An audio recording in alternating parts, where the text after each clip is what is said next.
ನಮಸ್ಕಾರ ವೀಕ್ಷಕರೇ, Royals Kannada prime ನ್ಯೂಸ್ಗೆ ಸ್ವಾಗತ. ನಾನು ರವಿ. ಮೊದಲಿಗೆ ಹೆಡ್ಲೈನ್ಸ್.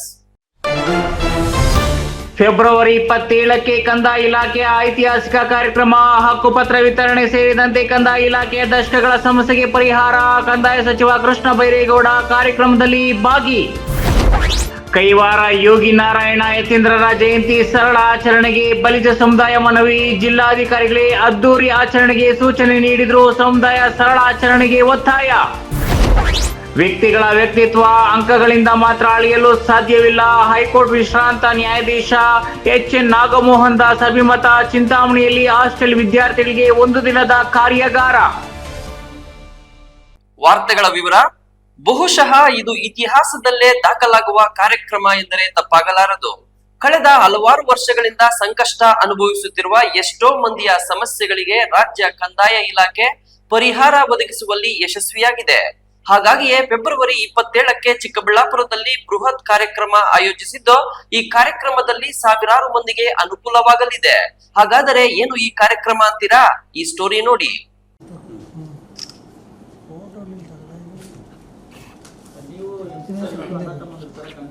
ಹೌದು, ಜನರಿಂದ ಜನರಿಗಾಗಿ ಜನರೇ ಮಾಡುವ ಪ್ರಜಾಪ್ರಭುತ್ವ ಎಂಬ ಹೆಗ್ಗಳಿಕೆಗೆ ಪಾತ್ರವಾಗಿದ್ದರೂ ಜನರ ಅನುಕೂಲಕ್ಕೆ ಹೆಚ್ಚು ಆಸಕ್ತಿ ತೋರದ ಉದಾಹರಣೆಗಳು ಕಡಿಮೆ.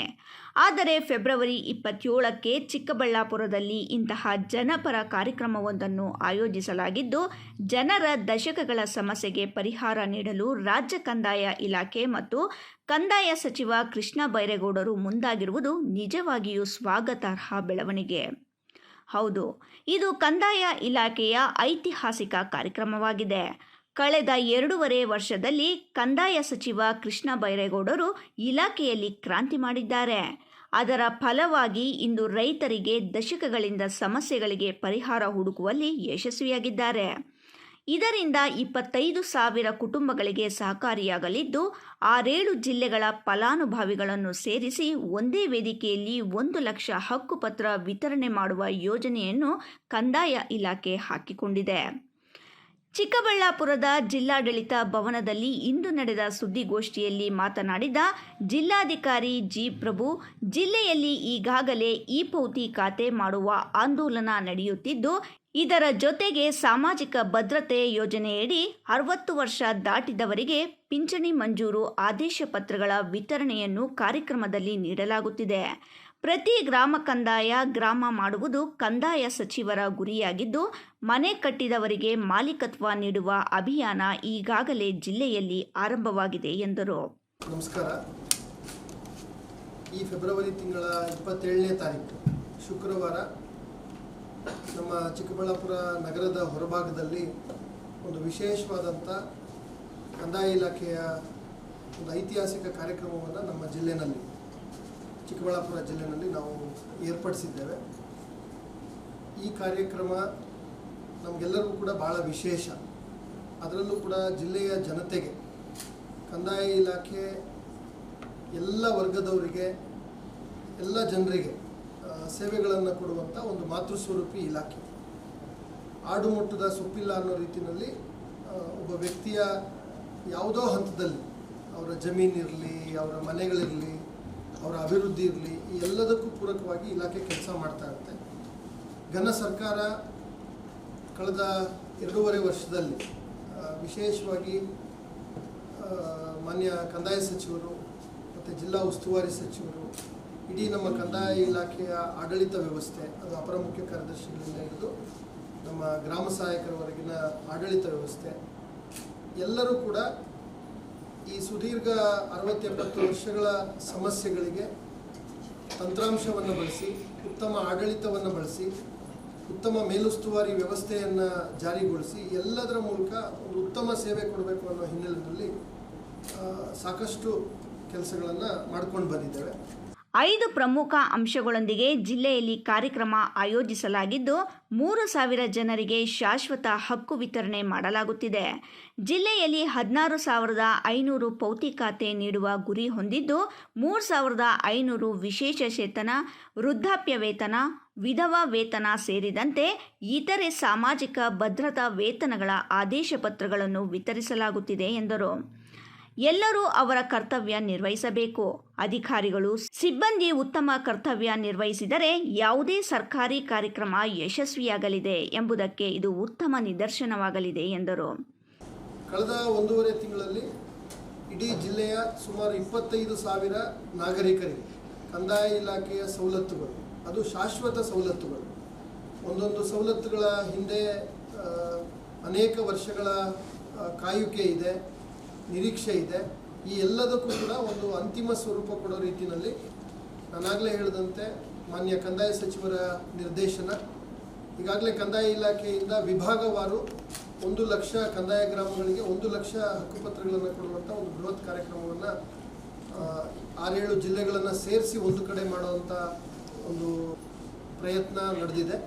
ಅದರ ಮುಂದುವರೆದ ಭಾಗವಾಗಿ ಜಿಲ್ಲಾ ಮಟ್ಟದಲ್ಲಿ ಆಯಾ ಜಿಲ್ಲೆಗಳಿಗೆ ಗುರಿಯನ್ನು ಕೊಟ್ಟು ಆ ಜಿಲ್ಲೆಗಳಲ್ಲಿ ಪಾರದರ್ಶಕವಾಗಿ ಅದು ಭೂ ಮಂಜೂರಾತಿ ಪ್ರಕರಣಗಳಿರಬಹುದು, ಕಂದಾಯ ಗ್ರಾಮ ಏನು ಮಾಲೀಕತ್ವವನ್ನು ಕೊಡುವಂಥ ಕಂದಾಯ ಗ್ರಾಮ, ಯಾರು ಗ್ರಾಮಗಳಲ್ಲಿ ಒತ್ತುವರಿ ಮಾಡಿ ಮನೆಯನ್ನು ಅನಧಿಕೃತವಾಗಿ ಕಟ್ಟಿದ್ದಾರೆ ಅಂಥ ವ್ಯಕ್ತಿಗಳಿಗೆ ಶಾಶ್ವತವಾಗಿ ಹಕ್ಕುಪತ್ರವನ್ನು ಕೊಟ್ಟು ಅವರನ್ನು ಮಾಲೀಕರನ್ನಾಗಿ ಮಾಡುವಂಥ ಒಂದು ಕೆಲಸ. ಸೊ ಆ ಯೋಜನೆ. ವಿಶೇಷ ಕಂದಾಯ ಗ್ರಾಮ 2.0 ಯೋಜನೆ ಪ್ರಗತಿಯಲ್ಲಿದ್ದು 51,941 ಜನ ಹಕ್ಕುಪತ್ರ ಪಡೆಯಲು ಅರ್ಹರು ಎಂದು ಗುರುತಿಸಲಾಗಿದೆ. ಫೆಬ್ರವರಿ 27ರಂದು ನಡೆಯಲಿರುವ ಸಮರ್ಪಣಾ ಸಮಾವೇಶದಲ್ಲಿ ಫಲಾನುಭವಿಗಳ ಕೈಪಿಡಿಯನ್ನು ಬಿಡುಗಡೆ ಮಾಡಲಿದ್ದು, ಮೌಲ್ಯಯುತವಾಗಿ, ಪಾರದರ್ಶಕವಾಗಿ ತಳಮಟ್ಟದಲ್ಲಿ ಕೆಲಸ ಮಾಡಿದ ಸರ್ಕಾರಿ ಸಿಬ್ಬಂದಿಗೆ ಗೌರವ ಸಮರ್ಪಣೆಯೂ ಮಾಡಲಾಗುವುದು. ಶಾಶ್ವತ ದಾಖಲೆ ವಿತರಣೆ, ಹಕ್ಕು ದಾಖಲೆ ಸಂರಕ್ಷಿಸುವ ಕೆಲಸವಾಗುತ್ತಿದೆ. ಮುಂದಿನ 1 ತಿಂಗಳಲ್ಲಿ ಈ ಕಚೇರಿ ಮೂಲಕ ಸಾರ್ವಜನಿಕರಿಗೆ ಪಾರದರ್ಶಕ ಆಡಳಿತ ಮುಂದಿನ 1 ತಿಂಗಳಲ್ಲಿ ಲಭ್ಯವಾಗಲಿದೆ ಎಂದರು. ಇನ್ನು ಜಿಲ್ಲೆಯಲ್ಲಿ ಹಲವು ಕಡೆಗಳಲ್ಲಿ ಅಕ್ರಮ ಭೂಮಿ ಮಂಜೂರು ಪ್ರಕರಣಗಳು ದಾಖಲಾಗಿದ್ದು, ಈ ಸಂಬಂಧ ವಿಶೇಷ ತಂಡಗಳ ರಚನೆ ಮಾಡಿ ತನಿಖೆ ನಡೆಸಿ ವರದಿ ನೀಡಲು ಸೂಚಿಸಲಾಗಿದೆ. ಇನ್ನು ಜಿಲ್ಲೆಯ ವಿವಿಧ ತಾಲೂಕುಗಳಲ್ಲಿ 4,000 ಎಕರೆ ವಿವಿಧ ಅಭಿವೃದ್ಧಿ ಯೋಜನೆಗಳಿಗೆ ಭೂಮಿ ಮಂಜೂರು ಮಾಡಲಾಗಿದೆ. ಜನರ ಬಳಿಗೆ ಆಡಳಿತ ನೀಡುವ ಉದ್ದೇಶದಿಂದ ಜನಸಂಪರ್ಕ ಸಭೆಗಳನ್ನು ನಡೆಸಲಾಗುತ್ತದೆ. ಒಟ್ಟಿನಲ್ಲಿ ಹಲವು ದಶಕಗಳಿಂದ ಇದ್ದ ರೈತರ ಸಮಸ್ಯೆಗಳಿಗೆ ಪರಿಹಾರ ಒದಗಿಸುವ ಕೆಲಸವನ್ನು ಕಂದಾಯ ಇಲಾಖೆಯು ಮಾಡುತ್ತಿದ್ದು, ಫೆಬ್ರವರಿ 27ರಂದು ನಡೆಯಲಿರುವ ಕಾರ್ಯಕ್ರಮದಲ್ಲಿ ಸಾವಿರಾರು ಮಂದಿಗೆ ವಿವಿಧ ಹಕ್ಕುಗಳನ್ನು ನೀಡುವ ಕೆಲಸವಾಗಲಿದೆ ಎಂದರು. ಅಂದು ನಡೆಯಲಿರುವ ಕಾರ್ಯಕ್ರಮದಲ್ಲಿ ರಾಜ್ಯ ಕಂದಾಯ ಸಚಿವ ಕೃಷ್ಣ ಬೈರೇಗೌಡ, ಜಿಲ್ಲೆಯ ಎಲ್ಲಾ ಚುನಾಯಿತ ಶಾಸಕರು, ವಿಧಾನ ಪರಿಷತ್ ಸದಸ್ಯರು, ನಿಗಮ ಮಂಡಳಿಗಳ ಅಧ್ಯಕ್ಷರು ಸೇರಿದಂತೆ ಇತರರು ಭಾಗವಹಿಸಿದ್ದು, ಸಾರ್ವಜನಿಕರು ಕಾರ್ಯಕ್ರಮದಲ್ಲಿ ಭಾಗವಹಿಸಿ ತಮ್ಮ ಸಂದೇಹಗಳನ್ನು ಬಗೆಹರಿಸಿಕೊಳ್ಳಬಹುದು ಎಂದು ಜಿಲ್ಲಾಧಿಕಾರಿ ಜಿ. ಪ್ರಭು ಹೇಳಿದರು. ಈ ಕಂದಾಯ ಇಲಾಖೆಗಳ ಸರ್ವ ಸವಲತ್ತುಗಳನ್ನು ವಿತರಣೆ ಮಾಡುವಂಥದ್ದು ಮಾನ್ಯ ಕಂದಾಯ ಸಚಿವರು ಅಧ್ಯಕ್ಷತೆಯನ್ನು ಮಾನ್ಯ ಸ್ಥಳೀಯ ಶಾಸಕರು ವಹಿಸ್ತಾರೆ. ಅದೇ ರೀತಿ ಮಾನ್ಯ ಸಂಸದರುಗಳು ಮತ್ತು ಎಲ್ಲ ಗೌರವಾನ್ವಿತ ಶಾಸಕರುಗಳು, ವಿಧಾನಸಭೆ ಮತ್ತು ವಿಧಾನ ಪರಿಷತ್ ಎಲ್ಲರಿಗೂ ಕೂಡ ಆಮಂತ್ರಣ ಇದೆ. ಅದ್ರ ಜೊತೆಗೆ ಎಲ್ಲ ನಮ್ಮ ನಿಗಮ ಮಂಡಳಿಗಳ ಜಿಲ್ಲೆಯ ಅಧ್ಯಕ್ಷರುಗಳೇನಿದ್ದಾರೆ ಅವರೆಲ್ಲರೂ ಇದ್ದಾರೆ. ಜೊತೆಗೆ ಇಲಾಖೆಯ ಅಪರ ಮುಖ್ಯ ಕಾರ್ಯದರ್ಶಿಗಳು, ಜಿಲ್ಲಾ ಉಸ್ತುವಾರಿ ಕಾರ್ಯದರ್ಶಿಗಳು, ಕಂದಾಯ ಇಲಾಖೆಯ ಪ್ರಧಾನ ಕಾರ್ಯದರ್ಶಿಗಳು, ಆಯುಕ್ತರುಗಳು, ಭೂಮಾಪನ ಇಲಾಖೆ ಮತ್ತು ನಮ್ಮ ಕಂದಾಯ ಆಯುಕ್ತರು ಎಲ್ಲರೂ ಕೂಡ ಬರ್ತಾ ಇದ್ದಾರೆ. ಜೊತೆಗೆ ನಮ್ಮ ಜೊತೆ ಗ್ರಾಮೀಣಾಭಿವೃದ್ಧಿ ಪಂಚಾಯತ್ ರಾಜ್ ಇಲಾಖೆಯ ಇಡೀ ಜಿಲ್ಲೆಯ ಎಲ್ಲ ಆಡಳಿತ, ಅದರಲ್ಲಿ PDO ತನಕ ಎಲ್ಲರೂ ಕೂಡ ಭಾಗಿಗಳಾಗ್ತಾ ಇದ್ದಾರೆ. ಮತ್ತು ಫಲಾನುಭವಿಗಳು ಈ ಕಂದಾಯ ಗ್ರಾಮ ತೆಗೆದುಕೊಂಡ್ಮೇಲೆ ಈ ಸ್ವತ್ತಾದಮೇಲೆ ಅದು ಅವರ ವ್ಯಾಪ್ತಿಗೆ ಬರೋದ್ರಿಂದ ಅವರು ಕೂಡ ಎಲ್ಲ ಸಕ್ರಿಯವಾಗಿ ಪಾಲ್ಗೊಳ್ತಾ ಇದ್ದಾರೆ. ಸೊ ಒಟ್ಟಾರೆ ಇದೊಂದು ಮೌಲ್ಯಯುತವಾದಂಥ ಅರ್ಥಪೂರ್ಣ ಕಾರ್ಯಕ್ರಮ ಆಗುತ್ತೆ. ಈ 25,000 ಜನ ಕೊಡ್ತಾ ಇದ್ದೀವಿ, ಅಲ್ಲೇ ಕೊಡ್ತೀವಿ. ಅದಕ್ಕಾಗಿಯೇ ಇದು ಪಾರದರ್ಶಕವಾಗಿ ಕೊಡಬೇಕು ಅನ್ನೋ ಉದ್ದೇಶದಿಂದಲೇ ಈ ಕಾರ್ಯಕ್ರಮ. ಮಹನೀಯರ 38 ಜಯಂತಿಗಳನ್ನು ಸರ್ಕಾರದಿಂದ ಆಚರಣೆ ಮಾಡಲಾಗುತ್ತಿದೆ. ಯಾವುದೇ ಸಮುದಾಯಕ್ಕೆ ಸೇರಿದ ಮಹನೀಯರ ಜಯಂತಿ ಆಚರಣೆ ಮಾಡಬೇಕಾದರೆ ಅದ್ದೂರಿಯಾಗಿ ಆಚರಿಸಬೇಕು ಎಂಬ ಆಗ್ರಹ ಸಾಮಾನ್ಯವಾಗಿ ಆಯಾ ಸಮುದಾಯದಿಂದ ಕೇಳಿಬರುವುದು ಸಹಜ. ಆದರೆ ಜಿಲ್ಲಾಧಿಕಾರಿಗಳೇ ಅದ್ದೂರಿಯಾಗಿ ಕಾರ್ಯಕ್ರಮ ಮಾಡುವಂತೆ ಸೂಚನೆ ನೀಡಿದರೂ ಸಮುದಾಯದವರು ಮಾತ್ರ ಸರಳವಾಗಿ ಜಿಲ್ಲಾಧಿಕಾರಿ ಕಚೇರಿಯಲ್ಲಿ ಆಚರಿಸಿ ಎಂದು ಬೇಡಿಕೊಂಡ ವಿಚಿತ್ರ ಘಟನೆ ಇಂದು ನಡೆಯಿತು. ಹಾಗಾದರೆ ಯಾವುದು ಆ ಸಮುದಾಯ, ಯಾರು ಆ ಮಹನೀಯ, ನೋಡೋಣ ಬನ್ನಿ.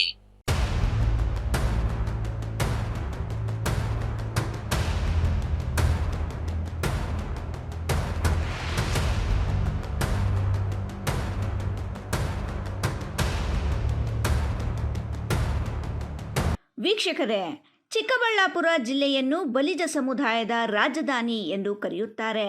ಶ್ರೀಕೃಷ್ಣ ದೇವರಾಯರ ಸಂತತಿ ಕೈವಾರ ತಾತಯ್ಯರ ಮರಿಮಕ್ಕಳು ಎಂದೆಲ್ಲ ಹೇಳಿಕೊಳ್ಳುವ ಬಲಿಜ ಸಮುದಾಯದ ಕುಲಗುರುಗಳು ಅಂತ ಇರೋದು ಕೈವಾರದ ಶ್ರೀ ಯೋಗಿ ನಾರಾಯಣ ಯತೀಂದ್ರರು.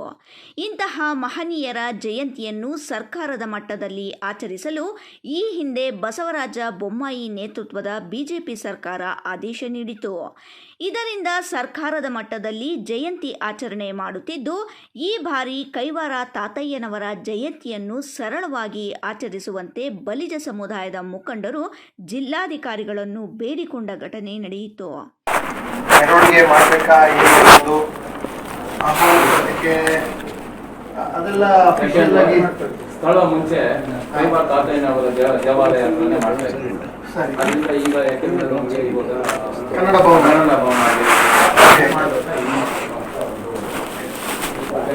ಅದು ಇದಕ್ಕೆ ಎಷ್ಟು ದೂರ ಇದೆ, ಎಷ್ಟು ಹತ್ರ ಇದೆ? ನೋಡಿ, ಅದು ಅಲ್ಲಿ ಮೆರವಣಿಗೆ ಪ್ರಾರಂಭ ಮಾಡಿ ಅಲ್ಲಿಂದ ಇಲ್ಲಿ ಮೆರವಣಿಗೆ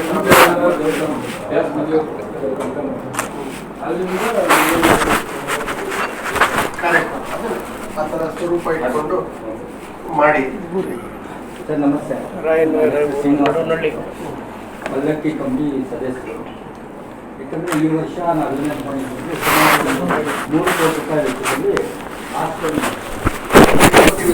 3 ಕೋಟಿ 3 ಕೋರ್ಸ್ ಇದರಲ್ಲಿ ಸ್ಟಾರ್ಟ್ ಮಾಡಿದ್ದೀವಿ. ಹಾಗಾಗಿ ಈ ವರ್ಷ ಪಲ್ಲಕ್ಕಿ ಉತ್ಸವ ಅದ್ದೂರಿ ಬೇಡ, ಯಾಕಂದರೆ ಶಾಸಕರು ನಾವೆಲ್ಲ ಕೂತ್ಕೊಂಡು ಮಾತಾಡ್ತೀವಿ. ಕಮಿಟಿ ನಮ್ಮ ತಾಲೂಕು ಅಧ್ಯಕ್ಷರು ಈ ವರ್ಷ ಏನಿಗೆ ಹಳ್ಳಿಗಳಲ್ಲಿ ಎಲ್ಲ ಕಲೆಕ್ಷನ್ ಮಾಡ್ತಾರೆ.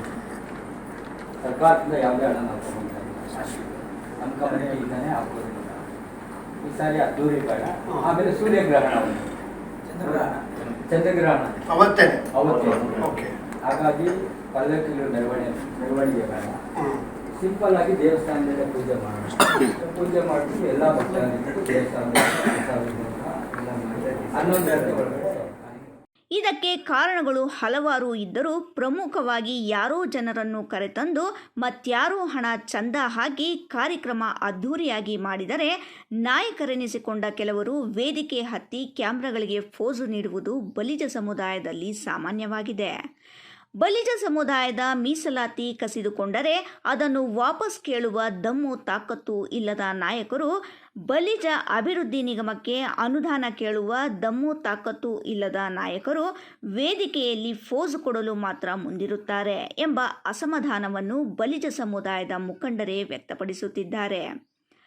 ಸಾಲದೆಂಬಂತೆ ಕಳೆದ ಸಾಲಿನ ಕೈವಾರ ತಾತಯ್ಯನವರ ರಾಜ್ಯ ಮಟ್ಟದ ಕಾರ್ಯಕ್ರಮದಲ್ಲಿ ಇದೇ ಬಲಿಜ ಸಮುದಾಯದ 2 ನಾಯಕರ ನಡುವೆ ವೇದಿಕೆಯಲ್ಲೇ ನಡೆದ ಕಿತ್ತಾಟ ಅತ್ತ ಸರ್ಕಾರಕ್ಕೆ ಮುಜುಗರ ತಂದರೆ ಇತ್ತ ಸಮುದಾಯ ತಲೆ ತಗ್ಗಿಸುವಂತಾಗಿತ್ತು.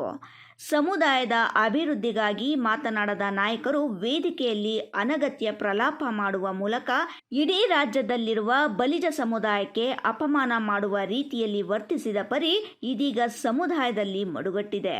ಹಾಗಾಗಿ ವೇದಿಕೆಯಲ್ಲಿ ಪೋಸು ನೀಡುವ ನಾಯಕರೇ ವೆಚ್ಚ ಭರಿಸುವ ಜೊತೆಗೆ ಜನರನ್ನು ಕರೆತರುವ ಕೆಲಸ ಮಾಡಲಿ ಎಂದು ಮುಂದೆ ನಿಂತು ಖರ್ಚು ಮಾಡುತ್ತಿದ್ದ ನಾಯಕರು ಸೈಡ್ ಆಗಿರುವ ಕಾರಣ ಇದೀಗ ಜನರನ್ನು ಕರೆತರಲಾಗದೆ ಹಾಸ್ಟೆಲ್ ನಿರ್ಮಾಣದ ನೆಪ ಒಡ್ಡಿ ಕೈವಾರ ತಾತಯ್ಯನವರ ಜಯಂತಿಯನ್ನು ಸರಳವಾಗಿ ಆಚರಿಸುವಂತೆ ಜಿಲ್ಲಾಧಿಕಾರಿಗಳಿಗೆ ದುಂಬಾಲು ಬೀಳುತ್ತಿದ್ದಾರೆ ಎಂದು ಸಮುದಾಯದ ಮುಖಂಡರೇ ಹೇಳುತ್ತಿದ್ದಾರೆ. ಇನ್ನು ಮಾರ್ಚ್ 3ರಂದು ನಡೆಯಲಿರುವ ಶ್ರೀ ಕೈವಾರ ಯೋಗಿ ನಾರಾಯಣ ಯತೀಂದ್ರರ ಜಯಂತ್ಯೋತ್ಸವ ರಾಜ್ಯ ಮಟ್ಟದ ಕಾರ್ಯಕ್ರಮಕ್ಕೂ ಯಾರೂ ಆಸಕ್ತಿ ತೋರುವಂತೆ ಕಾಣುತ್ತಿಲ್ಲ. ಕಾರಣ ಕಳೆದ ಬಾರಿ ಜನರನ್ನು ಕರೆತಂದ ನಾಯಕರಿಗೆ ವೇದಿಕೆಯಲ್ಲಿ ಪೋಸು ನೀಡುವ ನಾಯಕರು ಮಾಡಿದ ಅಪಮಾನ ಇಡೀ ಸಮುದಾಯದ ಆಕ್ರೋಶಕ್ಕೆ ಕಾರಣವಾಗಿದ್ದು, ವೇದಿಕೆಯಲ್ಲಿ ಬಡಾಯಿ ಕೊಚ್ಚಿಕೊಳ್ಳುವ ನಾಯಕ ಜನರನ್ನು ಕರೆತಂದು ಕಾರ್ಯಕ್ರಮ ಯಶಸ್ವಿ ಮಾಡಲಿ ಎಂಬ ತೀರ್ಮಾನಕ್ಕೆ ಸಮುದಾಯದವರು ಬಂದಿದ್ದಾರಂತೆ. ಇದರಿಂದ ಕಳೆದ 13ರಂದು ನಡೆದ ಪೂರ್ವಭಾವಿ ಸಭೆಗೂ ಪ್ರಮುಖರು ಹಾಜರಾಗದೆ ಕೇವಲ ಸಾಮಾನ್ಯರು ಮಾತ್ರ ಹಾಜರಾಗಿದ್ದರು ಎನ್ನಲಾಗಿದೆ. ಇನ್ನು ಮಾರ್ಚ್ 3ರಂದು ನಡೆಯಲಿರುವ ಕಾರ್ಯಕ್ರಮಕ್ಕೂ ಜನರನ್ನು ಕರೆತರುವ ಜವಾಬ್ದಾರಿ ಯಾವುದೇ ಬಲಿಜ ನಾಯಕರು ಈವರೆಗೂ ತೆಗೆದುಕೊಂಡಿಲ್ಲ. ಹಾಗಾಗಿ ರವೀಂದ್ರ ಕಲಾಕ್ಷೇತ್ರದಲ್ಲಿ ಕಾರ್ಯಕ್ರಮ ಯಶಸ್ವಿಯಾಗಲಿದೆಯೇ ಎಂಬ ಸಂದೇಹ ಎದುರಾಗಿದೆ. ಅಲ್ಲದೆ ಚಿಕ್ಕಬಳ್ಳಾಪುರದಲ್ಲಿಯೂ ಸರಳವಾಗಿ ಕಾರ್ಯಕ್ರಮ ಮುಗಿಸಲು ಮನವಿ ಮಾಡಲಾಗಿದ್ದು, ಬಲಿಜ ರಾಜಧಾನಿ ಎಂದೇ ಖ್ಯಾತಿ ಪಡೆದಿರುವ ಚಿಕ್ಕಬಳ್ಳಾಪುರದಲ್ಲಿ ಬಲಿಜ ಶಾಸಕರದ್ದು ಕೈವಾರ ತಾತಯ್ಯನವರ ಜಯಂತಿಗೆ ಜನರನ್ನು ಸೇರಿಸುವ ನಾಯಕರಿಲ್ಲದೆ ಸರಳವಾಗಿ ಆಚರಿಸಲು ತೀರ್ಮಾನಿಸಿರುವುದು ಆ ಸಮುದಾಯದ ಸಾಮಾನ್ಯರಲ್ಲಿ ತೀವ್ರ ಆಕ್ರೋಶಕ್ಕೆ ಕಾರಣವಾಗಿದೆ. ಒಟ್ಟಿನಲ್ಲಿ ತನು ಮನ ಧನ ಅರ್ಪಿಸಿ ಕೆಲಸ ಮಾಡುವ ನಾಯಕರಿಗೆ ಮನ್ನಣೆ ಇಲ್ಲ, ಪೋಸು ಕೊಡುವ ನಾಯಕರು ಬದಲಾಗಲ್ಲ ಎಂಬ ಸ್ಥಿತಿ ಬಲಿಜ ಸಮುದಾಯದಲ್ಲಿ ಎದುರಾಗಿದ್ದು, ಮೀಸಲಾತಿ ಕೇಳದ, ನಿಗಮಕ್ಕೆ ಅನುದಾನ ಕೇಳದ ಬಲಿಜ ಸಮುದಾಯದ ನಾಯಕರು ಕೈವಾರ ತಾತಯ್ಯನವರ ಜಯಂತಿಯನ್ನು ಸರಳವಾಗಿ ಜಿಲ್ಲಾಡಳಿತವೇ ಆಚರಿಸಲಿ ಎಂದು ಹೇಳುವ ಮೂಲಕ ತಮ್ಮ ಅಸಹಾಯಕತೆಯನ್ನು ತೋರ್ಪಡಿಸಿದ್ದು, ಮುಂದಿನ ದಿನಗಳಲ್ಲಿ ಇನ್ನು ಏನೇನು ನಡೆಯಲಿದೆ ಎಂಬುದನ್ನು ಕಾದು ನೋಡಬೇಕಿದೆ.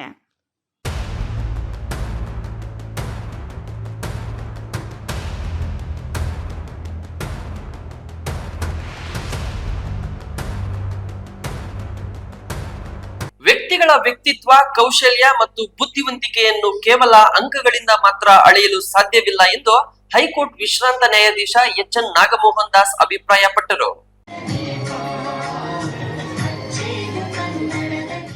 ಚಿಂತಾಮಣಿ ನಗರದ ತಾಲೂಕು ಪಂಚಾಯಿತಿ ಸಭಾಂಗಣದಲ್ಲಿ ಹಿಂದುಳಿದ ವರ್ಗಗಳ ಕಲ್ಯಾಣ ಇಲಾಖೆಯ ಮೆಟ್ರಿಕ್ ನಂತರದ ವಿದ್ಯಾರ್ಥಿ ನಿಲಯಗಳ ವಿದ್ಯಾರ್ಥಿಗಳಿಗಾಗಿ ಆಯೋಜಿಸಿದ್ದ ವೃತ್ತಿ ಮಾರ್ಗದರ್ಶನ ಹಾಗೂ ಸ್ಪರ್ಧಾತ್ಮಕ ಪರೀಕ್ಷೆಗಳ ಒಂದು ದಿನದ ಕಾರ್ಯಾಗಾರದಲ್ಲಿ ಮಾತನಾಡಿದ ವಿಶ್ರಾಂತ ನ್ಯಾಯಾಧೀಶ ಎಚ್.ಎನ್. ನಾಗಮೋಹನ್ ದಾಸ್ ಅವರು, ಆಧುನಿಕ ಸ್ಪರ್ಧಾತ್ಮಕ ಕಾಲಘಟ್ಟದಲ್ಲಿ ವಿಶ್ವದ ಪ್ರತಿಯೊಂದು ಕ್ಷೇತ್ರದಲ್ಲೂ ಹೆಜ್ಜೆ ಹೆಜ್ಜೆಗೂ ಸ್ಪರ್ಧೆ ಇದೆ. ಸ್ಪರ್ಧಾತ್ಮಕ ವಿಶ್ವದಲ್ಲಿ ಕಷ್ಟಪಟ್ಟು ವ್ಯಾಸಂಗ ಮಾಡಿ ಅಂಕಗಳನ್ನು ಪಡೆಯುವುದು ಮುಖ್ಯ. ಜೀವನದ ಬಗ್ಗೆ ಕನಸುಗಳನ್ನು ಕಾಣುವುದು ಮುಖ್ಯ. ದೊರೆತ ಅವಕಾಶಗಳನ್ನು ಸದುಪಯೋಗ ಪಡಿಸಿಕೊಳ್ಳಬೇಕು.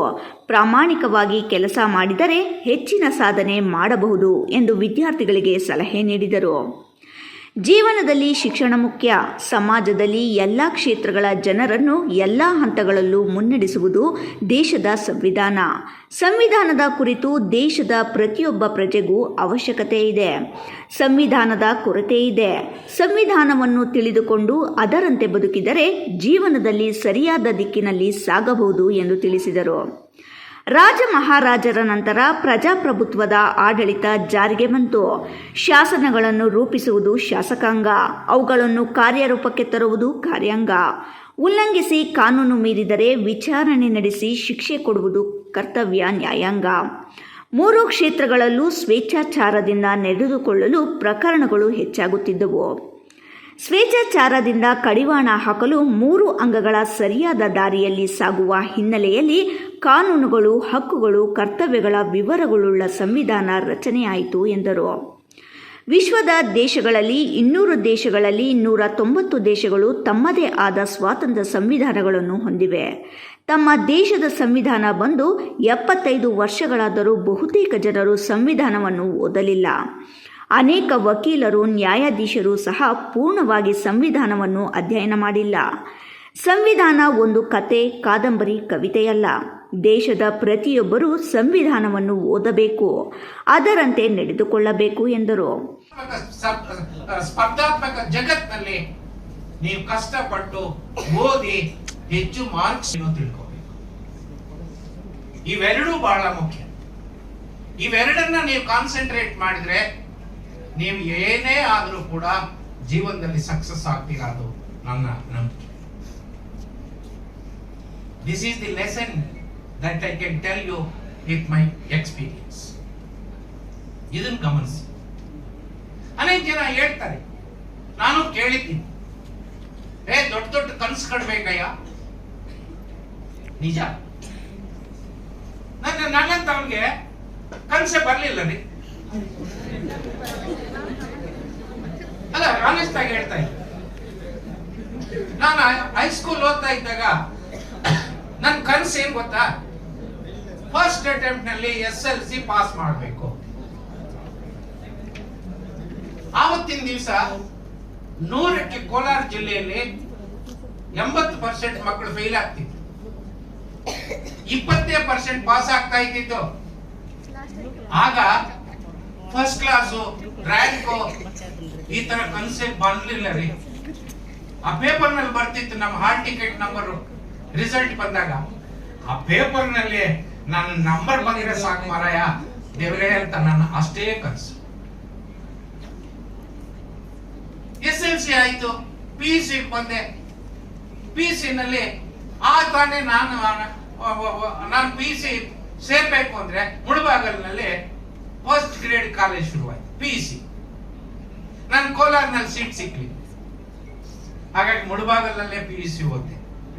ಇನ್ 2 ಹೆಂಗ ಎಕ್ಸಾಮ್.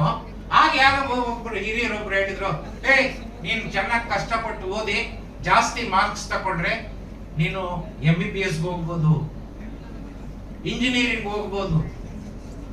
ಆದ್ರೆ ಇನ್ 2 ತಿಂಗಳು ಓಡಿದಿರೋ ಕಷ್ಟಪಟ್ಟೆ, ಆದ್ರೆ ಟ್ರೈನ್ ಹೊರಟೋಗಿತ್ತು. ಏನ್ ಮಾಡೋದು? 3rd ಕ್ಲಾಸ್ನಲ್ಲಿ ಪಾಸ್. ಕನಸು ಕಾಂಡ ಆಗ್ಲಿಲ್ಲ, ಇಂಜಿನಿಯರಿಂಗ್ ಕನಸು. ಈ ಸೈನ್ಸ್ ಆವಾಸ ಬೇಡ ಅಂತ ಬೆಂಗಳೂರಿನಲ್ಲಿ ನಾನು BA ಸೇರ್ಕೊಂಡೆ. ಬೆಂಗಳೂರಿನ ಕಾನೂನು ವಿಶ್ವವಿದ್ಯಾಲಯದ ಎನ್ ಸತೀಶ್ ಗೌಡ ಮಾತನಾಡಿ, ವಿದ್ಯಾರ್ಥಿಗಳಲ್ಲಿ ವೃತ್ತಿ ಮಾರ್ಗದರ್ಶನ ಮತ್ತು ಸ್ಪರ್ಧಾತ್ಮಕ ಪರೀಕ್ಷೆಗಳ ಪೂರ್ವ ಸಿದ್ಧತೆ, ವ್ಯಕ್ತಿತ್ವ ವಿಕಸನ, ಆತ್ಮಸ್ಥೈರ್ಯವನ್ನು ಗಳಿಸಿಕೊಳ್ಳುವ ಹಿನ್ನೆಲೆಯಲ್ಲಿ ಈ ಕಾರ್ಯಕ್ರಮವನ್ನು ರೂಪಿಸಲಾಗಿದೆ ಎಂದರು. ಇಮ್ರಾನ್ ಖಾನ್, ರಾಯ್ನ್ಸ್ ಕನ್ನಡ, ಚಿಂತಾಮಣಿ. ಇದೀಗ ಸಣ್ಣ ವಿರಾಮ. ವಿರಾಮದ ನಂತರ ಸುದ್ದಿ ಮುಂದುವರಿಯಲಿದೆ. ಪ್ರಿಯ ವೀಕ್ಷಕರೇ, ಇವತ್ತು ನಮ್ಮ ದೈವಿ ಶಕ್ತಿ ಸಂಸ್ಥಾನದಿಂದ ಪ್ರತಿಷ್ಠಾಪಿಸಿ ಸಿದ್ಧಿ ಮಾಡಲಾಗಿರುವ ಕರುಂಗಲಿ ಮಾಲೆ ಮತ್ತು ಬ್ರಾಸ್ಲೈಟ್ ನಿಮಗಾಗಿ ತಲುಪಿಸಲಾಗುತ್ತಿದೆ. ನಮ್ಮ ಕರುಂಗಲಿ ಮಾಲೆಯನ್ನ ಭಾರತದ ಮಾಜಿ ಪ್ರಧಾನಮಂತ್ರಿಗಳಾದ ಇಂದಿರಾ ಗಾಂಧಿ ಅವರಿಂದ ಹಿಡಿದು ಈಗಿನ ಸ್ಟಾರ್ ನಟರಾದ ಧನುಷ್ ರವರು ಕೂಡ ಧರಿಸಿ ಅಷ್ಟೈಶ್ವರ್ಯಗಳನ್ನು ಪಡೆದಿದ್ದಾರೆ.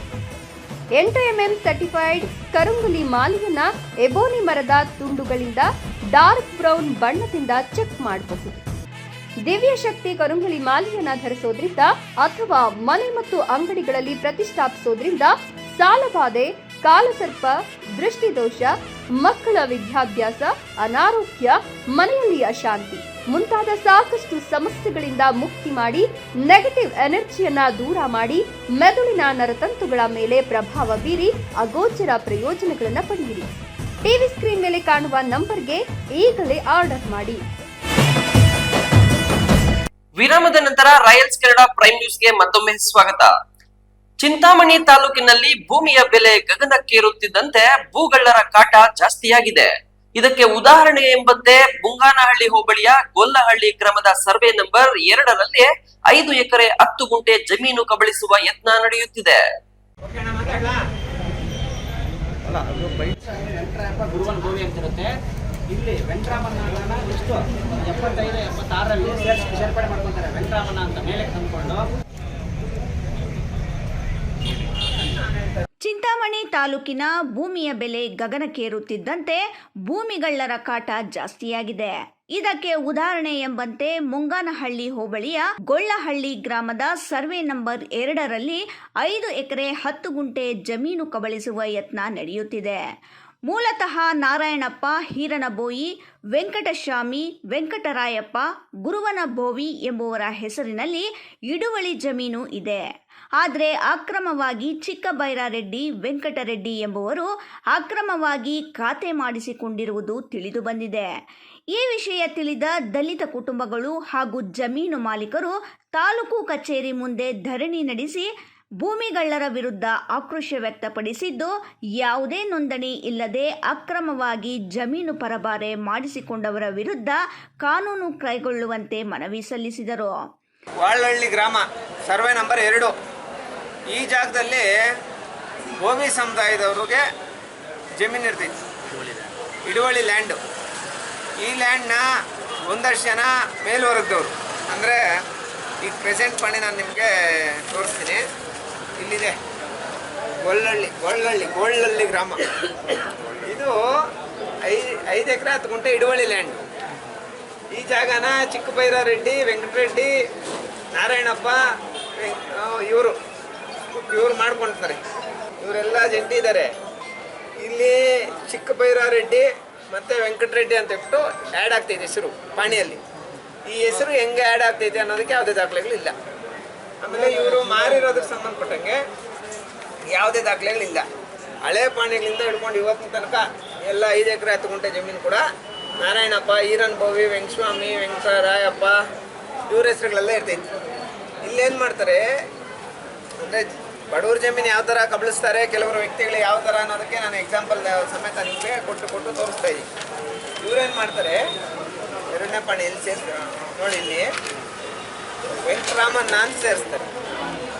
ಈ ವೆಂಕಟರಾಮಣ್ಣ ಅನ್ನೋರು ಒಂದು ಹೆಸರು ಪಾಣಿಯಲ್ಲಿ ಎಂಟ್ರಿ ಮಾಡಿಸ್ಬಿಟ್ಟು ಅದೇ ಥರ ಹೊಸ ಪಾಣಿಯಲ್ಲಿ ಕೂರಿಸೋ ಥರ ಮಾಡ್ತಾರೆ. ಪೊಸಿಷನ್ ಇವ್ರನ್ನ ಹೊಡೆದು ಬಡ್ದು ಈ ಗೋವಿ ಸಮುದಾಯದವರು ಅಮಾಯಕರು ಪಾಪ ಓದು ಬರಲ್ಲ.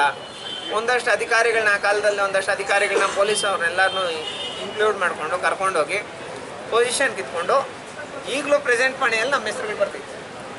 ನಂತರ ಮಾತನಾಡಿದ ಮುನಿರಾಜು, ಜಮೀನು ಮಾಲೀಕ ಮುನಿರಾಜು ಮತ್ತು ಸಂದೇಶ್ ಆದರೆ ಗ್ರಾಮದ ಕೆಲ ಪ್ರಭಾವಿಗಳು ಅಕ್ರಮವಾಗಿ ತಮ್ಮ ಹೆಸರುಗಳಿಗೆ ಖಾತೆ ಮಾಡಿಸಿಕೊಂಡಿರುವ ಆರೋಪ ಕೇಳಿಬಂದಿದೆ. ವಿಷಯ ತಿಳಿಯುತ್ತಿದ್ದಂತೆ ಜಮೀನು ಮಾಲೀಕರು ಹಾಗೂ ದಲಿತ ಸಂಘಟನೆಗಳ ಮುಖಂಡರುಗಳು ತಾಲೂಕು ಕಚೇರಿ ಮುಂದೆ ಧರಣಿ ನಡೆಸಿ ಅಕ್ರಮವಾಗಿ ಜಮೀನು ಪರಭಾರೆ ಮಾಡಿಸಿಕೊಂಡವರ ವಿರುದ್ಧ ಕಠಿಣ ಕಾನೂನು ಕ್ರಮ ಕೈಗೊಳ್ಳುವಂತೆ ಒತ್ತಾಯಿಸಿದ್ದಾರೆ. ಇಮ್ರಾನ್ ಖಾನ್, ರಾಯಲ್ಸ್ ಕನ್ನಡ, ಚಿಂತಾಮಣಿ. ದೇವನಹಳ್ಳಿ ಎಸಿಪಿ ಕಚೇರಿ ಸಮೀಪದ ಮೋರಿಯಲ್ಲಿ ಅಪರಿಚಿತ ಮಹಿಳೆಯ ಶವ ಪತ್ತೆಯಾಗಿದೆ. ಕೊಲೆ ಮಾಡಿ ಮೋರಿಯಲ್ಲಿ ಬಿಸಾಡಿರುವ ಶಂಕೆ ವ್ಯಕ್ತವಾಗಿದ್ದು 3-4 ದಿನಗಳ ಹಿಂದೆ ಕೊಲೆ ಮಾಡಿರಬಹುದು ಎಂದು ಪೊಲೀಸರು ಶಂಕಿಸಿದ್ದಾರೆ.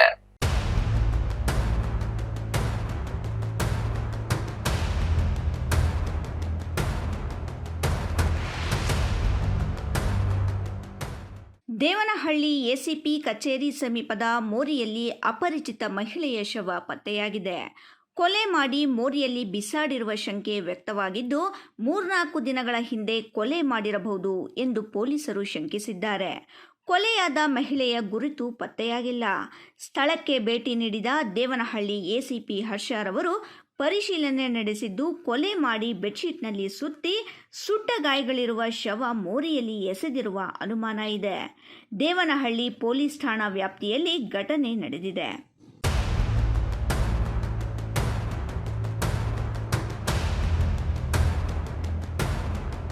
ಇತ್ತೀಚೆಗೆ ನಡೆದ ಚಿಕ್ಕಬಳ್ಳಾಪುರ ಹಾಲು ಒಕ್ಕೂಟದ ಚುನಾವಣೆಯಲ್ಲಿ ಗೆಲುವು ಸಾಧಿಸಿದ ಗೌರಿಬಿದನೂರು ಶಾಸಕ ಪುಟ್ಟಸ್ವಾಮಿ ಗೌಡ ಬಣದ ನಿರ್ದೇಶಕರಿಗೆ ಇಂದು ಅಭಿನಂದನಾ ಕಾರ್ಯಕ್ರಮ ಹಮ್ಮಿಕೊಳ್ಳಲಾಗಿತ್ತು. ಇತ್ತೀಚೆಗೆ ನಡೆದ ಚಿಕ್ಕಬಳ್ಳಾಪುರ ಹಾಲು ಒಕ್ಕೂಟದ ಚುನಾವಣೆಯಲ್ಲಿ ಗೆಲುವು ಸಾಧಿಸಿದ ಗೌರಿಬಿದನೂರು ಶಾಸಕ ಪುಟ್ಟಸ್ವಾಮಿ ಗೌಡ ಬಣದ ನಿರ್ದೇಶಕರಿಗೆ ಇಂದು ಅಭಿನಂದನಾ ಕಾರ್ಯಕ್ರಮ ಹಮ್ಮಿಕೊಳ್ಳಲಾಗಿತ್ತು. ಗೌರಿಬಿದನೂರು ತಾಲೂಕಿನ ಅಲಕಾಪುರ ಕ್ರಾಸ್ ಬಳಿ ಕೆಎಚ್ಪಿ ಬಣದಿಂದ ಚಿಮುಲ್ ಚುನಾವಣೆಯಲ್ಲಿ ವಿಜೇತರಾಗಿರುವ ಕಾಂತರಾಜು ಮತ್ತು ಸುಧಾರಾಣಿ ಅವರಿಗೆ ಅಭಿನಂದನಾ ಸಮಾರಂಭವನ್ನು ಸೋಲಾರ್ ಪ್ಲಾಂಟ್ ಬಳಿ ಹಮ್ಮಿಕೊಳ್ಳಲಾಗಿತ್ತು.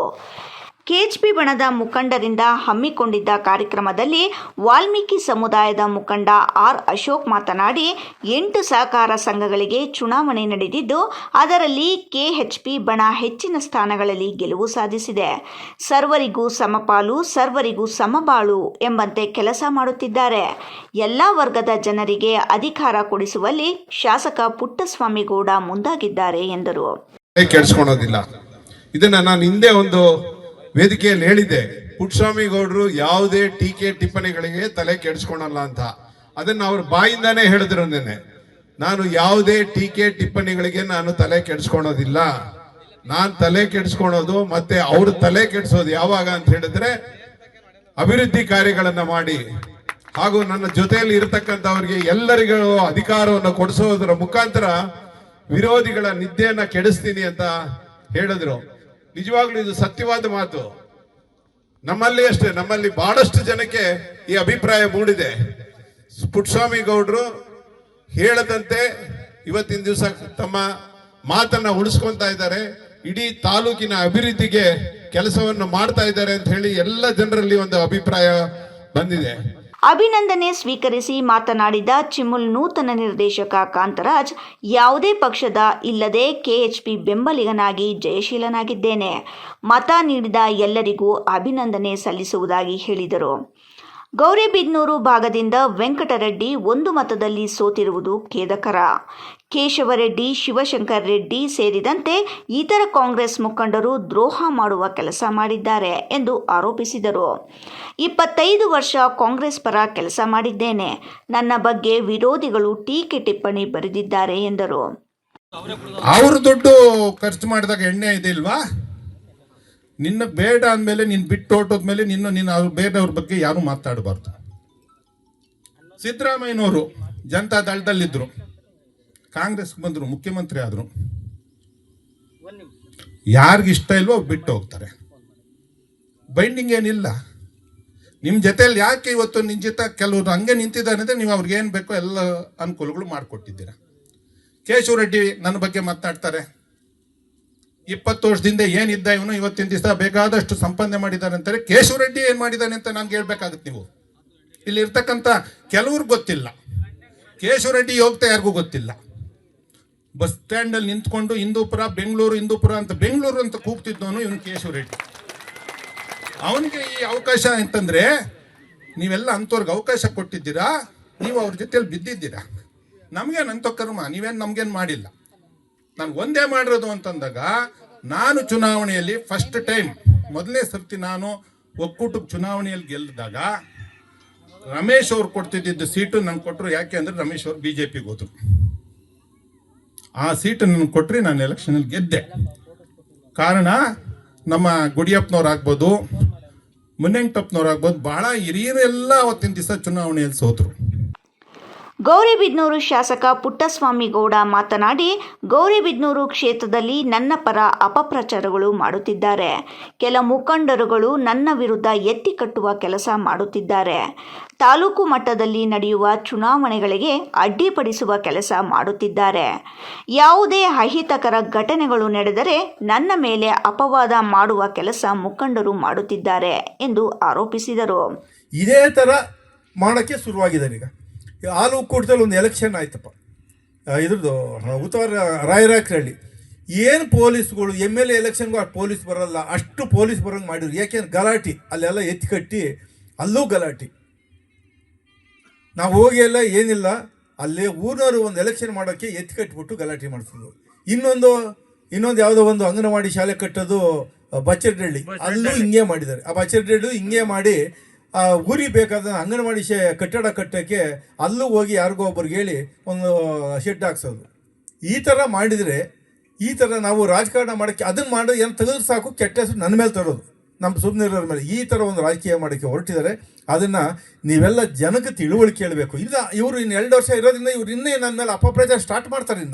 ಇಲ್ಲದೆಲ್ಲ ಅಪಪ್ರಚಾರ ಸ್ಟಾರ್ಟ್ ಮಾಡ್ತಾರೆ. ಅದನ್ನು ಜನಕ್ಕೆ ತಿಳುವಳಿಕೆ ಹೇಳೋದು. ನಮ್ಮ ಇವ್ರು ಹೇಳಿದಾರೆ, DK ಸತೀಶ್ ಅವ್ರು ಹೇಳಿದಾರಲ್ಲ, ನಾವೇನು ಡೆವಲಪ್ಮೆಂಟ್ ಮಾಡ್ತೀವಿ ಅದನ್ನು ನೀವು ಬ್ರಿಡ್ಜ್ ಇದ್ದಂಗೆ ಹಳ್ಳಿಯಲ್ಲಿ ಏನು ಒಳ್ಳೆ ಕೆಲಸ ಮಾಡೋದು ಹೇಳಿ ಸಾಕಷ್ಟೇ. ಎಷ್ಟು ಕೆಲಸ ಮಾಡಿದ್ದೀನಿ ಅದನ್ನು ಜನಕ್ಕೆ ಮನವರಿಕೆ ಮಾಡಿಕೊಡಿ. ಅವ್ರು ಹೇಳ್ದಂಗೆ ಅದೇ ಸಾಕು. ಇವ್ರು ಎಷ್ಟೇ ವಿರೋಧ ಮಾಡಿದರೂ ಕೂಡ ನೀವಿರೋವಂಥ ಲೀಡರ್ಗಳು, ಪಿಲ್ಲರ್ಸ್ ಅಂತ ಇರೋರು ಜನಕ್ಕೆ ನಾನು ಮಾಡೋ ಒಳ್ಳೆ ಕೆಲಸಗಳನ್ನ ಜನಕ್ಕೆ ತಲುಪಿಸಿ ಅಷ್ಟು ಸಾಕು, ನಾವು ಗೆದ್ಕೊಂಬರ್ಬೋದು. ಇದಕ್ಕಿಂತ ಹೆಚ್ಚಾಗಿ ಲೀಡರ್ ಗೆದ್ಕೊಬೋದು ಅವರು. ಅಂಥ ಒಳ್ಳೆ ಕೆಲಸಗಳನ್ನ ಇನ್ನೂ 2 ವರ್ಷ ಇದೆ. ಖಂಡಿತವಾಗುವೆ ನೀವೆಲ್ಲ ನಾವು ಶಾಸಕನಾಗಿ ಆಯ್ಕೆ ಮಾಡಿದ್ದಕ್ಕೆ ಖಂಡಿತವಾಗಿ ಒಳ್ಳೊಳ್ಳೆ ಕೆಲಸಗಳು ಮಾಡ್ಯವರೇ ಅನ್ನೋ ಒಂದು ಭಾವನೆ ಬರೋ ರೀತಿಯಲ್ಲಿ, ಜನಕ್ಕೆ ಬರೋ ರೀತಿಯಲ್ಲಿ ಖಂಡಿತವಾಗಿ ನಾನು ಕೆಲಸ ಮಾಡ್ತೀನಿ. ಮಂಜುನಾಥ್, ರಾಯಲ್ಸ್ ಕನ್ನಡ, ಗೌರಿಬಿದನೂರು.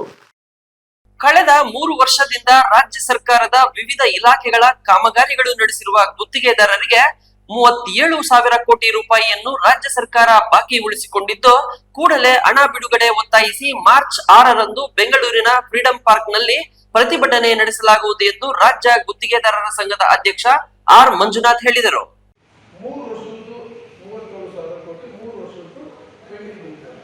ಕೋಲಾರ ಪತ್ರಕರ್ತರ ಭವನದಲ್ಲಿ ಇಂದು ನಡೆದ ಸುದ್ದಿಗೋಷ್ಠಿಯಲ್ಲಿ ಮಾತನಾಡಿದ ರಾಜ್ಯ ಗುತ್ತಿಗೆದಾರರ ಸಂಘದ ಅಧ್ಯಕ್ಷ R ಮಂಜುನಾಥ್, ಗುತ್ತಿಗೆ ಬಾಕಿ ಹಣ ಪಾವತಿಸುವಂತೆ ಹಲವು ಬಾರಿ ಪತ್ರಗಳನ್ನು ಬರೆದಿದ್ದು, ಸಿಎಂ ಸಿದ್ದರಾಮಯ್ಯ ಅವರು ಈವರೆಗೂ ನಮ್ಮನ್ನು ಕರೆದು ಮಾತನಾಡಿಲ್ಲ.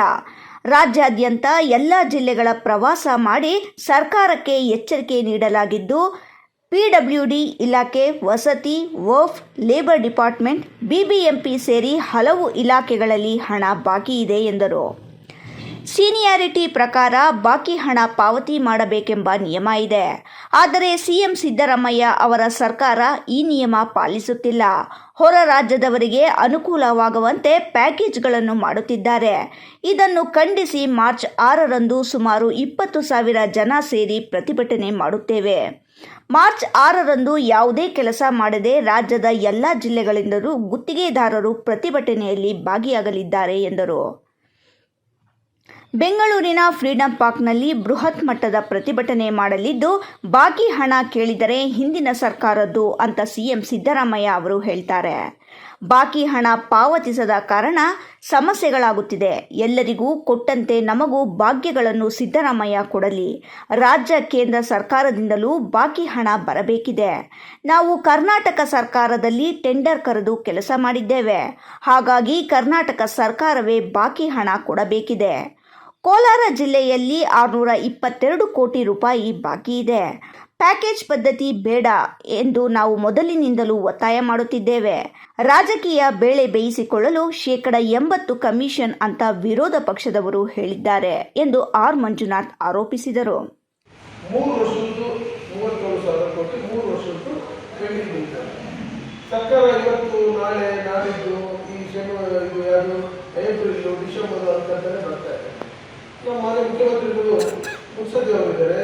7 ವರ್ಷ ಅನುಭವ ಇರ್ತಕ್ಕಂಥ ಸುದೀರ್ಘವಾಗಿ ಮುಖ್ಯಮಂತ್ರಿಗಳಾಗಿದ್ದಾರೆ. ಆಮೇಲೆ 17ನೇ ಬಜೆಟ್ ಸಹ ಮಂಡಿಸಿದ್ದಾರೆ ನಮ್ಮ ಮುಖ್ಯಮಂತ್ರಿಗಳು. ಆದರೆ ಇದುವರೆಗೂ ಸಹ ನಮಗೆ ಸರ್ಕಾರಗಳು ತಂದುಬಿಟ್ಟು ಅಟ್ಲೀಸ್ಟ್ ಅಧಿಕೃತವಾಗಿ ಅಫಿಷಿಯಲ್ ಮೀಟಿಂಗ್ ಮಾಡಬೇಕು ಅಂತ ಹೇಳಿ ಮಾನ್ಯ ಮುಖ್ಯಮಂತ್ರಿಗಳು ನಡೆಸ್ತಾ ಇಲ್ಲ. ನಾವು ಹಲವಾರು ಸಾರಿ ಅವ್ರ ಜೊತೆ ಭೇಟಿ ಮಾಡಿದ್ವಿ, 100 ಲೆಟರ್ಗಳು ಬರೆದ್ವಿ. ಎಲ್ಲ ಸಚಿವರುಗಳನ್ನ ಸಹ ನೋಡಿ ನಾವು ಅವ್ರ ಜೊತೆ ಮಾತಾಡಿದ್ವಿ. 100 ಪುಟಗಳ ನಮ್ಮ ಕರೆಸ್ಪಾಂಡೆನ್ಸ್ನ ನಾವು ಮಾನ್ಯ ಮುಖ್ಯ ಕಾರ್ಯದರ್ಶಿ ಅವರಿಗೆ ಕೊಟ್ಟರು, ಮೇಡಮ್ ಅವರಿಗೆ. ಅದು ಸಹ ಯಾವುದೇ ತರವಾದ್ದು ಅವರು ಅಟ್ಲೀಸ್ಟ್ ನಮ್ಮ ಕರೆದು ಒಂದು ಏನಪ್ಪ ನಿಮ್ಮ ಸಮಸ್ಯೆಗಳು ಅನ್ನೋದು ಅವರಿಗೆ ಆಗ್ತಾ ಇಲ್ಲ. ಒಂದು ಇದೇ ಮಾನ್ಯ ಮುಖ್ಯಮಂತ್ರಿ ಅವರು ಹಿಂದೆ ವಿರೋಧ ಪಕ್ಷ ನಾಯಕರಿದ್ದಂಥ ಸಂದರ್ಭದಲ್ಲಿ ನಮ್ಮ ಸಂಘದ ನಮ್ಮ ಹೋರಾಟವನ್ನು ಅವರು ಎನ್ಕರೇಜ್ ಮಾಡಿಕೊಂಡು ಇವತ್ತು ಆಡಳಿತಕ್ಕೆ ಬಂದಿರೋದ್ರಲ್ಲಿ ನಮ್ಮ ರಾಜ್ಯ ಗುತ್ತಿಗೆದಾರ ಸಂಘಕ್ಕೂ ಸ್ವಲ್ಪ ಪಾತ್ರ ನಮಗೂ ಇದೆ ಅಂತ ಹೇಳಿ ನಿಮ್ಮ ಮಾಧ್ಯಮದ ಮುಖಾಂತರ ಮಾನ್ಯ ಮುಖ್ಯಮಂತ್ರಿಗಳು ತಿಳಿಸಿದ್ರು. ಕರ್ನಾಟಕ ಸರ್ಕಾರದ ವಿವಿಧ ಇಲಾಖೆಗಳಿಂದ ಗುತ್ತಿಗೆದಾರರಿಗೆ ಬರಬೇಕಾದ ಸುಮಾರು 37,000 ಕೋಟಿ ಮೊತ್ತವನ್ನು ಕಳೆದ 2.5 ವರ್ಷಗಳಿಂದ ಬಾಕಿ ಉಳಿಸಿಕೊಂಡಿದ್ದು, ಆ ಮೊತ್ತವನ್ನು ಬಿಡುಗಡೆ ಮಾಡಬೇಕೆಂದು ಆಗ್ರಹಿಸಿ ಸಾಂಕೇತಿಕವಾಗಿ ಮಾರ್ಚ್ 6ರಂದು ಬೆಂಗಳೂರಿನ ಫ್ರೀಡಂ ಪಾರ್ಕ್ ನಲ್ಲಿ ರಾಜ್ಯ ಮಟ್ಟದ ಪ್ರತಿಭಟನೆ ಹಮ್ಮಿಕೊಳ್ಳಲಾಗಿದೆ ಎಂದು ರಾಜ್ಯ ಗುತ್ತಿಗೆದಾರರ ಸಂಘದ ಅಧ್ಯಕ್ಷ ಆರ್ ಮಂಜುನಾಥ್ ಹೇಳಿದರು. ಕರ್ನಾಟಕ ಸರ್ಕಾರದ ವಿವಿಧ ಇಲಾಖೆಗಳಿಂದ ಗುತ್ತಿಗೆದಾರರಿಗೆ ಬರಬೇಕಾದ ಸುಮಾರು 38,000 ಕೋಟಿ ಮೊತ್ತವನ್ನು ಕಳೆದ 2.5 ವರ್ಷಗಳಿಂದ ಬಾಕಿ ಉಳಿಸಿಕೊಂಡಿದ್ದು, ಆ ಮೊತ್ತವನ್ನು ಬಿಡುಗಡೆ ಮಾಡಬೇಕೆಂದು ಆಗ್ರಹಿಸಿ ಸಾಂಕೇತಿಕವಾಗಿ ಮಾರ್ಚ್ 6ರಂದು ಬೆಂಗಳೂರಿನ ಫ್ರೀಡಂ ಪಾರ್ಕ್ನಲ್ಲಿ ರಾಜ್ಯ ಮಟ್ಟದ ಪ್ರತಿಭಟನೆ ಹಮ್ಮಿಕೊಳ್ಳಲಾಗಿದೆ ಎಂದು ರಾಜ್ಯ ಗುತ್ತಿಗೆದಾರರ ಸಂಘದ ಅಧ್ಯಕ್ಷ ಆರ್ ಮಂಜುನಾಥ್ ಹೇಳಿದರು.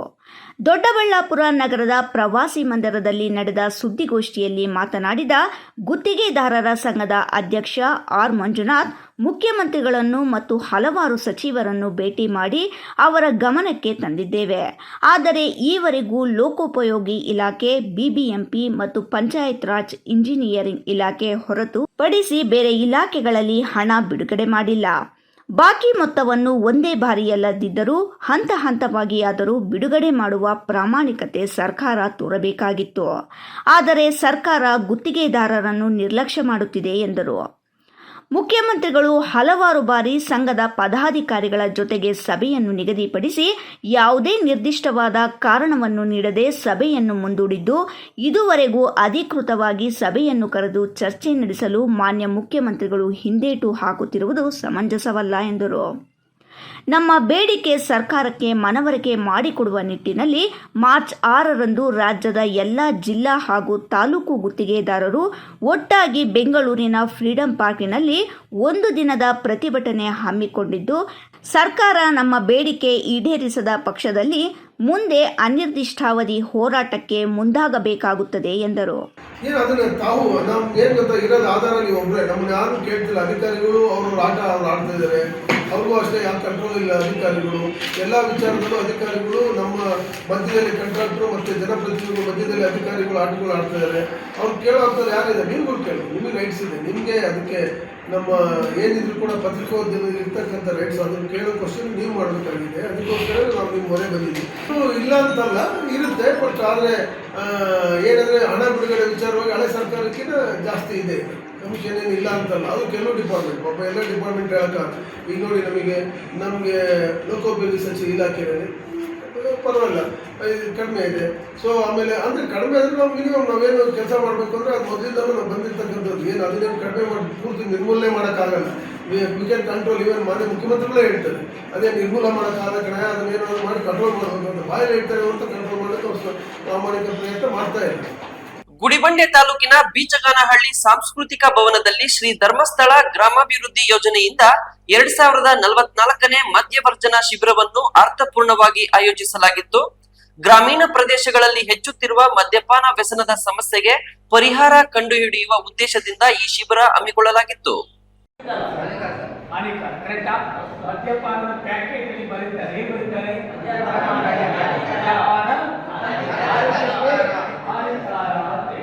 ಗುಡಿಬಂಡೆ ತಾಲೂಕಿನ ಬೀಚಗಾನಹಳ್ಳಿ ಸಾಂಸ್ಕೃತಿಕ ಭವನದಲ್ಲಿ ಶ್ರೀ ಧರ್ಮಸ್ಥಳ ಗ್ರಾಮಾಭಿವೃದ್ಧಿ ಯೋಜನೆಯಿಂದ 2044ನೇ ಮದ್ಯವರ್ಜನ ಶಿಬಿರವನ್ನು ಅರ್ಥಪೂರ್ಣವಾಗಿ ಆಯೋಜಿಸಲಾಗಿತ್ತು.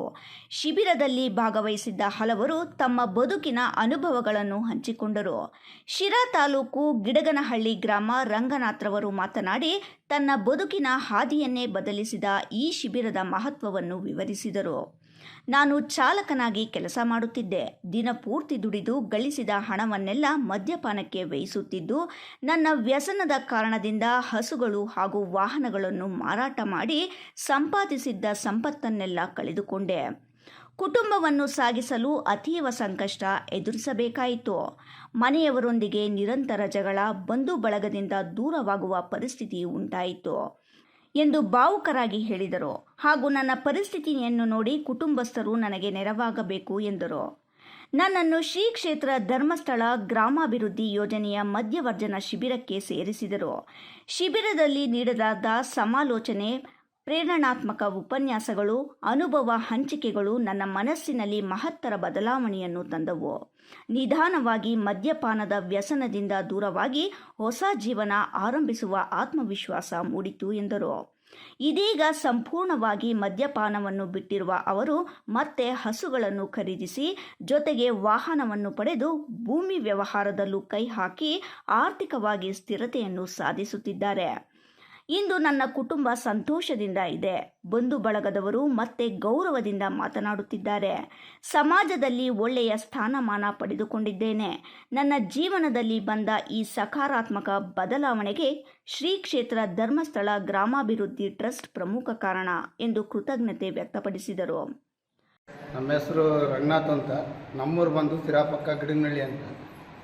ನಾವು ಮದ್ಯವರ್ಜನ ಶಿಬಿರಕ್ಕೆ ಅಲ್ಲಿ ನಮ್ಮೂರ ಹತ್ರ ಕ್ಯಾಂಪ್ ಮಾಡಿದ್ರು. ಎಲ್ಲರೂ ಹೇಳಿದರು, ಆದರೆ ನಾವು ಅನುಮಾನ ಮಾಡ್ತಿದ್ದೆ. ನಾನು ಡ್ರೈವರ್ ಕೆಲಸಕ್ಕೆ ಹೋಗ್ತಿದ್ದೆ.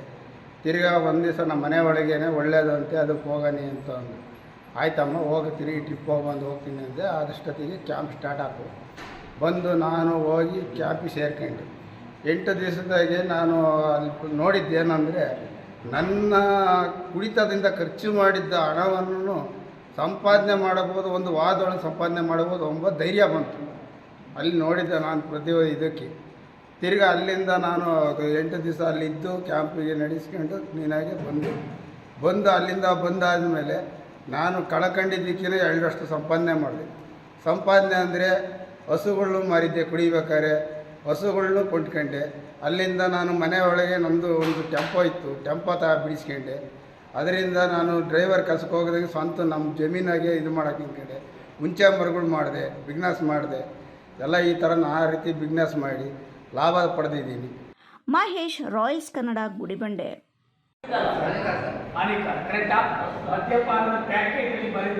ಇದೀಗ ಮತ್ತೊಮ್ಮೆ ಹೆಡ್ಲೈನ್ಸ್. ಫೆಬ್ರವರಿ 27ಕ್ಕೆ ಕಂದಾಯ ಇಲಾಖೆಯ ಐತಿಹಾಸಿಕ ಕಾರ್ಯಕ್ರಮ, ಹಕ್ಕುಪತ್ರ ವಿತರಣೆ ಸೇರಿದಂತೆ ಕಂದಾಯ ಇಲಾಖೆಯ ದಶಕಗಳ ಸಮಸ್ಯೆಗೆ ಪರಿಹಾರ. ಕಂದಾಯ ಸಚಿವ ಕೃಷ್ಣ ಬೈರೇಗೌಡ ಕಾರ್ಯಕ್ರಮದಲ್ಲಿ ಭಾಗಿ. ಕೈವಾರ ಯೋಗಿ ನಾರಾಯಣ ಯತೀಂದ್ರರ ಜಯಂತಿ ಸರಳ ಆಚರಣೆಗೆ ಬಲಿಜ ಸಮುದಾಯ ಮನವಿ. ಜಿಲ್ಲಾಧಿಕಾರಿಗಳೇ ಅದ್ದೂರಿ ಆಚರಣೆಗೆ ಸೂಚನೆ ನೀಡಿದ್ರು. ಸಮುದಾಯ ಸರಳ ಆಚರಣೆಗೆ ಒತ್ತಾಯ. ವ್ಯಕ್ತಿಗಳ ವ್ಯಕ್ತಿತ್ವ ಅಂಕಗಳಿಂದ ಮಾತ್ರ ಅಳೆಯಲು ಸಾಧ್ಯವಿಲ್ಲ. ಹೈಕೋರ್ಟ್ ವಿಶ್ರಾಂತ ನ್ಯಾಯಾಧೀಶ ಎಚ್.ಎನ್. ನಾಗಮೋಹನ್ ದಾಸ್ ಅಭಿಮತ. ಚಿಂತಾಮಣಿಯಲ್ಲಿ ಹಾಸ್ಟೆಲ್ ವಿದ್ಯಾರ್ಥಿಗಳಿಗೆ 1 ದಿನದ ಕಾರ್ಯಾಗಾರ. ಇಂದಿನ ಸುದ್ದಿ ಮುಕ್ತಾಯವಾಯಿತು. ನಮಸ್ಕಾರ.